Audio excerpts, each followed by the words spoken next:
भगवान कृष्ण का भक्त शिव का कभी अनादर नहीं करता।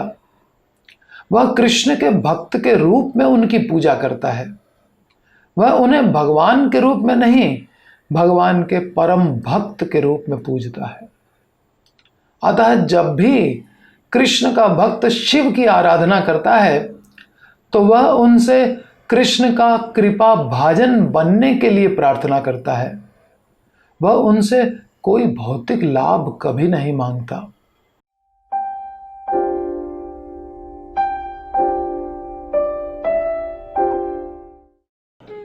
हरे कृष्ण।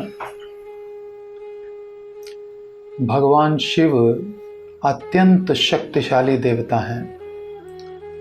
उनका नाम भगवान विष्णु के बाद आता है। वे आत्माराम हैं। उन्हें इस भौतिक संसार की किसी वस्तु की कोई आकांक्षा नहीं है, किंतु वे संसारी लोगों के कल्याण कार्य में सदा व्यस्त रहते हैं। वे देवी काली तथा देवी दुर्गा जैसी अपनी घोर शक्तियों के सदा साथ रहते हैं। कभी कभी काली देवी असुरों पर इतनी क्रुद्ध हो जाती हैं कि बिना विचारे ही असुरों का वध करने लगती है। शिव जी का कार्य अत्यंत कठिन है, क्योंकि उन्हें देवी काली की शक्ति काम में लानी पड़ती है। कभी कभी देवी काली को शिव जी के शरीर पर खड़ा दिखलाया जाता है, जो यह बताता है कि कभी कभी काली द्वारा असुरों का वध बंद कराने के लिए शिव जी को उनके सामने दंडवत करना पड़ता है। क्योंकि शिव जी महान भौतिक शक्ति दुर्गा देवी को अपने वश में रखते हैं, अतः शिव के उपासक इस संसार में प्रचुर ऐश्वर्य प्राप्त करते हैं। इसके विपरीत विष्णु के उपासक वैष्णव क्रमशः निर्धन होते जाते हैं, क्योंकि भगवान विष्णु अपने भक्तों को सांसारिक ऐश्वर्य के बंधन में पड़ने नहीं देते। वे तो अपने भक्तों को अंतःकरण से बुद्धि प्रदान करते हैं। तेषां सतत युक्तानां भजतां प्रीतिपूर्वकं ददामि बुद्धि योगम तम येन माम उपयान्ति ते। ब्रह्मा तथा शिव दोनों ही भगवान विष्णु के गुणावतार हैं, किंतु ब्रह्मा को सृष्टि करने का भार सौंपा गया है और शिव जी को संहार का भार, जिसे वे अपनी शक्ति देवी काली या देवी दुर्गा की सहायता से पूरा करते हैं। संहार का कार्य शिव जी देवी काली और देवी दुर्गा की सहायता से पूरा करते हैं। ईश्वर की भक्ति का उपदेश देने वाले 12 महाजन हैं। उनमें से शिव जी भी एक हैं। स्वयंभूर नारदः शंभु कुमारः कपिलो मनुः प्रहलादो जनको भीष्मो बलिर्वैयासकिर्वयम्। 12 महाजन हैं भगवान की भक्ति का उपदेश करने वाले। उनमें से एक शिव है, शंभु अर्थात शिव। वे जब शंकराचार्य के रूप में कलयुग में आए तो उनका अंतिम उपदेश था भज गोविंदम भज गोविंदम भज गोविंदम मूढ़मते। उन्होंने भगवान कृष्ण की पूजा के विषय में इस श्लोक में 3 बार बल दिया है और अपने शिष्यों को आगाह किया है कि यदि कोई सचमुच मुक्ति चाहता है तो उसे भगवान श्री कृष्ण की पूजा करनी चाहिए। शिव जी के बहुत से भक्त हैं। कलयुग में देवी दुर्गा और शिव जी के बड़े भक्त होते हैं, परंतु क्या वे सभी शिव को प्रिय हैं? शिव के भक्तों की ये जिज्ञासा होनी चाहिए कि हम तो शिव की भक्ति कर रहे हैं, उनको बेल पत्र, उनको धतूरा और क्या क्या खिला रहे हैं, ऑफर कर रहे हैं, क्या शिव जी उनको प्रेम कर रहे हैं? उन्हें जानना चाहिए कि शिव जी को कौन प्रिय है। शिव जी ने स्वयं अपने मुख से प्रचेताओं से कहा है, यह परम रहस्य साक्षात त्रिगुणात् जीव संगीतात् भगवन्तं वासुदेवं प्रपन्नः स प्रियो हि मे, प्रपन्नः स प्रियो हि मे। अर्थात जो व्यक्ति प्रकृति तथा जीवात्माओं इन दोनों के कंट्रोलर भगवान श्री वासुदेव के शरणागत है, वह मुझे परम प्रिय है। शिव जी कह रहे हैं कि मुझे परम प्रिय कौन है? जो प्रकृति और जीवात्माओं के कंट्रोलर श्री भगवान वासुदेव के शरणागत है। अर्थात शिव जी को कृष्ण का भक्त प्रिय है। ये हैं परम वैष्णव भगवान शिव के मुखारविंद के पद्म वाक्य, गुरु मुख पद्म वाक्य है ये।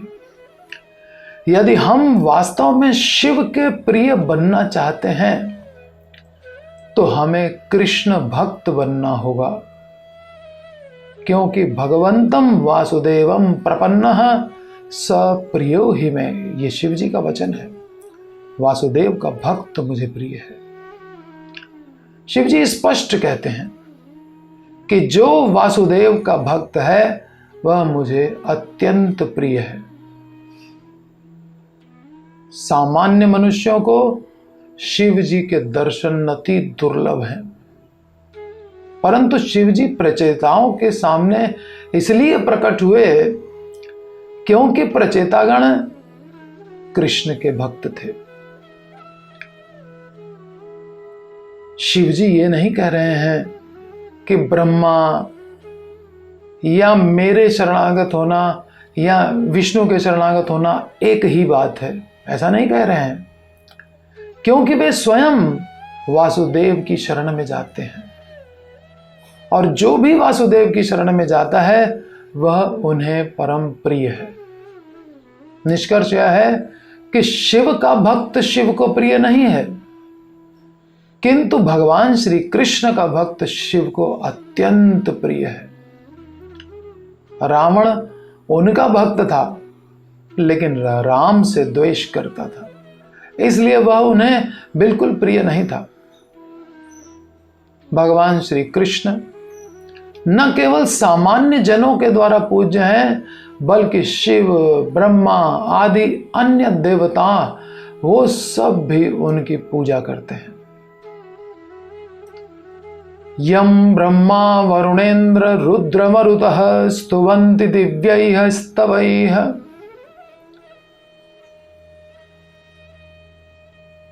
शिव जी ने प्रचेताओं से आगे कहा, अथ भागवता यूयम प्रियास्थ भगवान यथा न मद भागवतानां च प्रेयान अन्योस्ति करहिचित।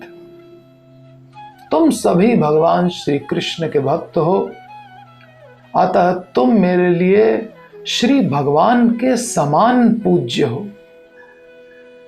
तुम भगवान के भक्त हो, इसलिए मुझे भगवान के समान पूज्य हो। इस प्रकार मैं यह जानता हूं कि भक्त भी मेरा आदर करते हैं और मैं उन्हें प्यारा हूं। भक्तों को मेरे समान अन्य कोई प्रिय नहीं है। कहा जाता है, वैष्णवानाम यथा शंभु। शिव जी समस्त विष्णु भक्तों में श्रेष्ठ हैं। अतः भगवान श्री कृष्ण के सारे भक्त शिव जी के भी भक्त हैं। भगवान श्री कृष्ण के सारे भक्त शिव जी के भी भक्त होते हैं। वृंदावन में शिव जी का एक मंदिर है जिसे गोपीश्वर कहते हैं। गोपियां उनकी पूजा करती थी। गोपियां न केवल शिव की उपासना करती थी अपितु कात्यायनी देवी या दुर्गा की भी उपासना किया करती थी। किंतु किस उद्देश्य से, यह बात अति महत्वपूर्ण है। उनका एकमात्र लक्ष्य कृष्ण की कृपा पात्र बनना था। कात्यायनी देवी से, शिव जी से यही प्रार्थना करते थे कि हम कृष्ण के कृपा पात्र बन जाएं। भगवान कृष्ण का भक्त शिव का कभी अनादर नहीं करता। वह कृष्ण के भक्त के रूप में उनकी पूजा करता है। वह उन्हें भगवान के रूप में नहीं, भगवान के परम भक्त के रूप में पूजता है। अतः जब भी कृष्ण का भक्त शिव की आराधना करता है तो वह उनसे कृष्ण का कृपा भाजन बनने के लिए प्रार्थना करता है। वह उनसे कोई भौतिक लाभ कभी नहीं मांगता। जबकि सामान्य लोग शिव या अन्य देवताओं की पूजा भौतिक लाभ के लिए करते हैं। कामैस्तैस्तैर्हृत ज्ञानाः प्रपद्यन्ते अन्य देवता। जिनकी बुद्धि कामनाओं के द्वारा हर ली जाती है वो अन्य देवताओं की पूजा करते हैं। लेकिन ये कृष्ण का भक्त शिव की पूजा कर रहा है और सामान्य व्यक्ति शिव की पूजा कर रहा है। इन दोनों में जमीन आसमान का अंतर है। वैष्णव जन शिव को प्रिय ही नहीं होते अपितु वे उनके द्वारा भगवान के समान आदरित भी होते हैं। भक्त का आदर भगवान की तरह करना चाहिए और कभी कभी तो उनसे भी बढ़कर। निस्संदेह स्वयं भगवान राम ने शिव की पूजा की थी। जब भगवान भक्त की पूजा करते हैं तो फिर एक भक्त दूसरे भक्त की भगवान के समान पूजा क्यों नहीं कर सकता। भगवान ने इसीलिए शिव जी की पूजा करके यह आदर्श स्थापित किया कि देखो भक्त की तो मैं भी पूजा करता हूं, तुम क्यों नहीं कर सकते। यही निष्कर्ष है। शिव जी असुरों को औपचारिकतावश आशीर्वाद देते हैं परंतु वास्तव में उन्हें भगवान का भक्त ही प्यारा है। भक्तों को तो वो प्रेम सहित कृष्ण की भक्ति का पात्र बनने का आशीर्वाद देते हैं। जब माता पार्वती ने चित्रकेतु को असुर बनने का शाप दे डाला तो चित्रकेतु उस शाप को हंसते हंसते स्वीकार कर ले गए। उन्होंने हंसते हंसते स्वीकार कर लिया माता पार्वती के शाप को। तब शिव जी ने भरी सभा में नारायण के भक्तों की महिमा बताते हुए पार्वती से कहा था, हे सुंदरी, तुमने वैष्णवों की महानता देख ली। तुम अत्यंत सुंदर शरीर वाली हो, तुम यशस्वी भी हो, किंतु तुम श्री भगवान के दासानुदास भक्तों की सुंदरता तथा महिमा की बराबरी नहीं कर सकती हो।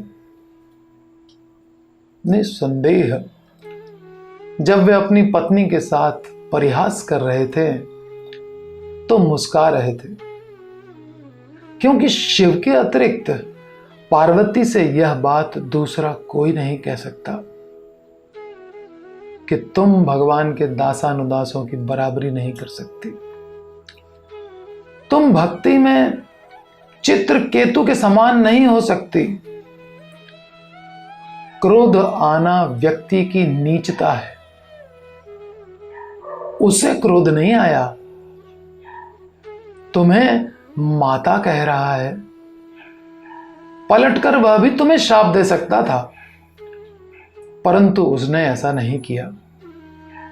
चित्रकेतु का कैलाश में स्वागत होना चाहिए था उल्टा उन्हें राक्षस बनाकर भेज दिया। जिसका स्वागत होना चाहिए उसको शाप दे करके राक्षस बना के भेज दिया तुमने।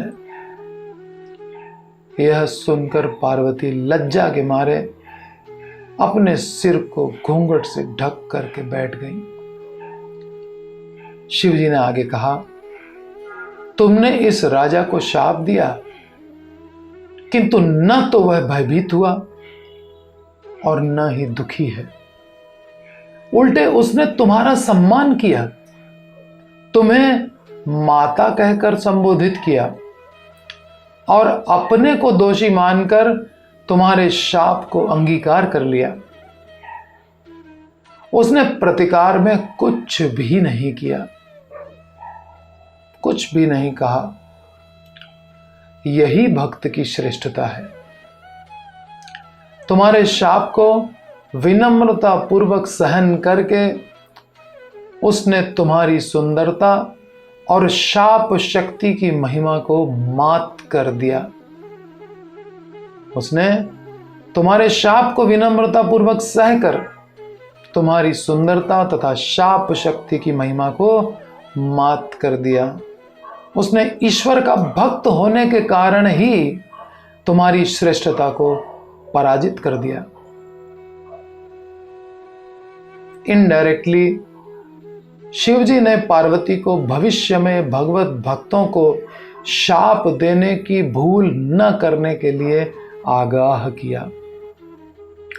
शिव ने पार्वती को संकेत किया कि यद्यपि तुम शक्तिमान हो, किंतु राजा चित्रकेतु अपनी शक्ति का प्रदर्शन किए बिना ही अपनी सहिष्णुता के कारण तुमसे आगे निकल गया है। शिवजी ने आगे कहा, नारायण पराः सर्वे न कुतश्चन बिभ्यति स्वर्गापवर्ग नरकेषु अपि तुल्यार्थदर्शिनः। सदैव श्री भगवान नारायण की सेवा में रत रहने वाले भक्तजन जीवन की किसी भी अवस्था से भयभीत नहीं होते। उनके लिए स्वर्ग, मुक्ति तथा नरक एक समान है, क्योंकि ऐसे भक्त ईश्वर की सेवा में ही रुचि रखते हैं। पार्वती ने शिव से पूछा, भक्त इतने महान कैसे बनते हैं? शिवजी ने उत्तर दिया कि भक्त लोग नारायण पर होते हैं, नारायण के परायण होते हैं। वे जीवन की विफलताओं की परवाह नहीं करते, क्योंकि नारायण की सेवा करते हुए उन्होंने सभी प्रकार के कष्टों को झेलने की शिक्षा पाई है।